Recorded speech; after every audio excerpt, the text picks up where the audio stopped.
Welcome to the Habit-Based Lifestyle Podcast. Use the power of discovering new habits to create success in all areas of life. Body, fitness and nutrition, being, spirituality, passion and purpose, balance, marriage, kids and relationships, business, marketing, sales, leadership and systems. Transform your life by learning how habits work. And now your host, a husband, father, entrepreneur, trainer, coach, and warrior, Jesse Ewell.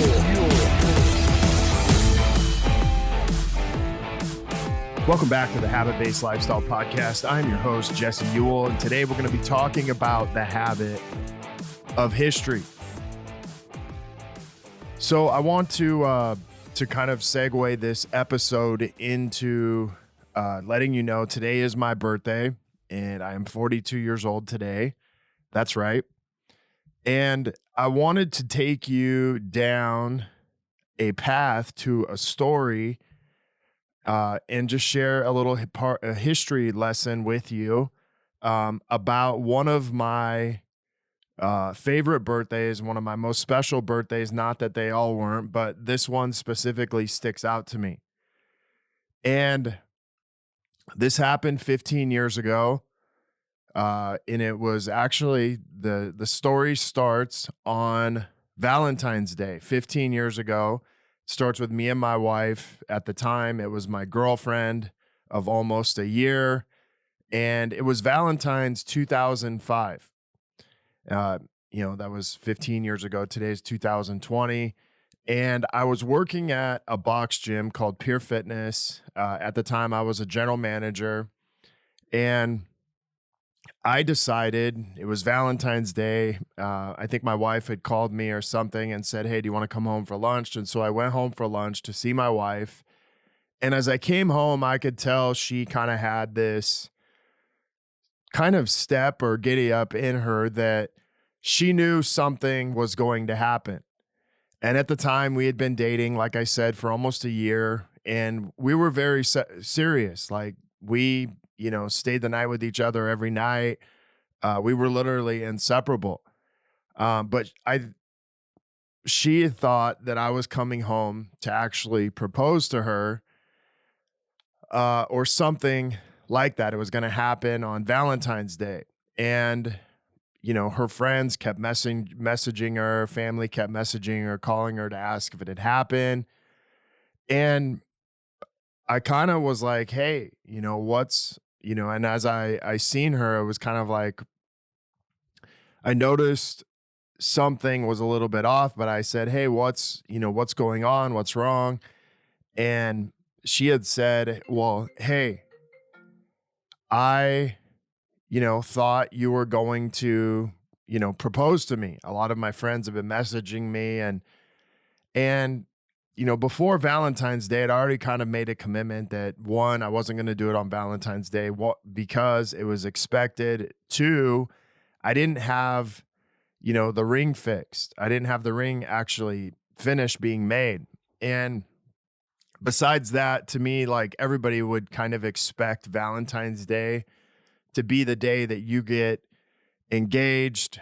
And I didn't want to do it on that day. Like, I just didn't want to do it on a day that was expected. I wanted it to be a surprise. But as that day went on, I could see Katie kind of breaking down into tears, and I kind of blew it off. And I was like, hey, it's just not going to happen. Like, it's just not something. I just kind of blew it off. And I'm like, why would I ask you to marry me on Valentine's Day? It's kind of cheesy. And I really just kind of downplayed it, but I could see that she was disappointed, and it made me like, oh shit, maybe I should have went and got the ring and just done it anyways. But I knew that I wanted to do it on a day that I would remember, and not only remember, I wanted to do it on a day that my wife would have no idea. Approximately a week later, we would be going to Vancouver, Canada, for my birthday. And we kind of had a weekend all planned out. We stayed at this place called the Opus Hotel. And it was in a really cool area where there's lots of, shopping, restaurants, and things like that. But I received the ring the day before we left.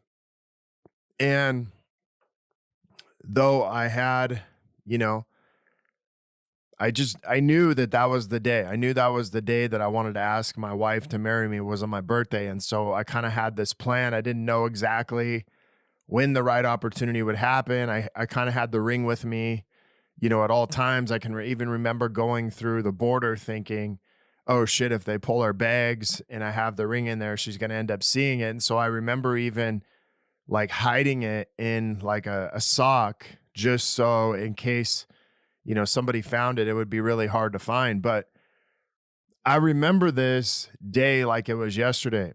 See, we had spent this whole day shopping, this whole day kind of hanging out and just being together. And we went to dinner and we had an amazing dinner. And Katie went overboard as she does with most of my birthdays, or pretty much all of them. She wants you to obviously feel special, and she's amazing in that. But I also wanted to kind of return that in how I set this up. And so as we went to dinner, I thought of, okay, do I put this on the dessert? Do I put this on that? And I never felt like the moment was right. And as we got done eating dinner and we got back to our hotel room, I turned on, kind of some slow music and lit a few candles. I think Katie was taking a bath and she had walked out. And I kind of remember her sitting on the bed and, her looking at me and being like, hey, did you get everything that you'd wished for your birthday? And, I was like, I just kind of sat there for a minute. Like she really had spoiled me.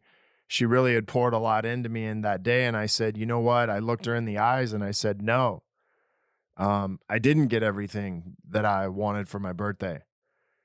And, I could see kind of like all the air kind of come out of Katie. And she looked at me, almost like she had been like broken or in tears. And I said, you know what? There's one thing that I really wanted for my birthday. And it's this. And as I got down on one knee, reached in my back pocket and pulled out the ring, I asked her to marry me. And as I asked her to marry me, I can remember looking in her eyes and just seeing this sparkle and just smile on her face. And of course, she said, yes. And, we hugged and all that. But when I think about my birthdays, I always think about that day because that was one of the most special birthdays that I could remember. And I get to remind myself of that every single year.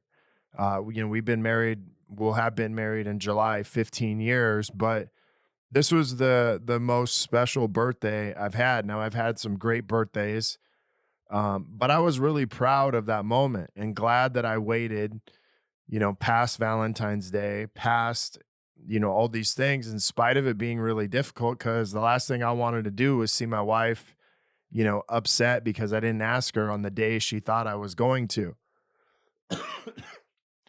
So, what I wanted to actually kind of write out a couple things that I learned is, one is to remind yourself of on your birthdays, to remind yourself of special things or special birthdays, and just to kind of like talk about them or reminisce about them. Like this is a really cool way for me to talk about my birthday, not only the one this year, but the one, 15 years ago that was something that I can look back on every single year. The other thing is a lot of times, like my wife was excited I was going to ask her to marry her on Valentine's Day, and I stayed committed to surprising her on my birthday, knowing that she would have no idea whatsoever that I would ask her that day. And so, a lot of times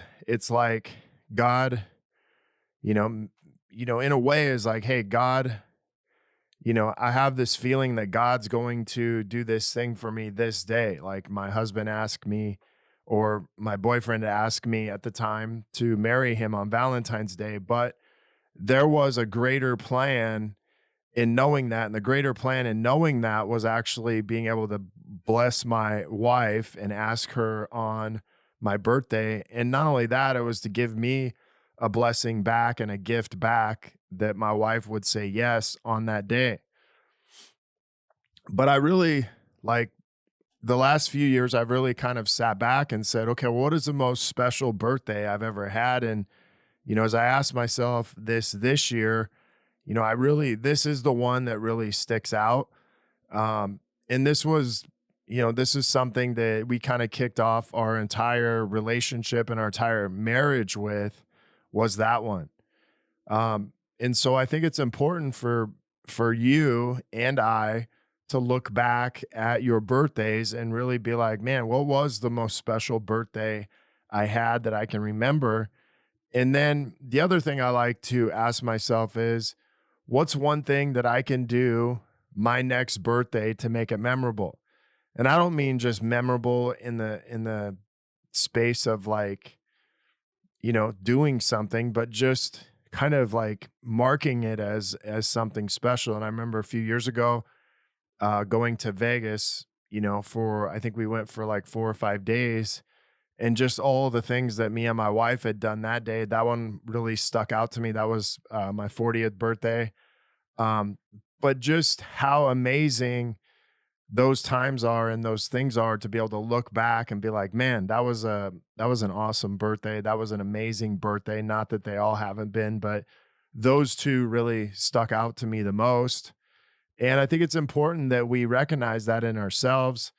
And I can also recognize in myself that, hey, I made the biggest commitment in my life 15 years ago on my birthday.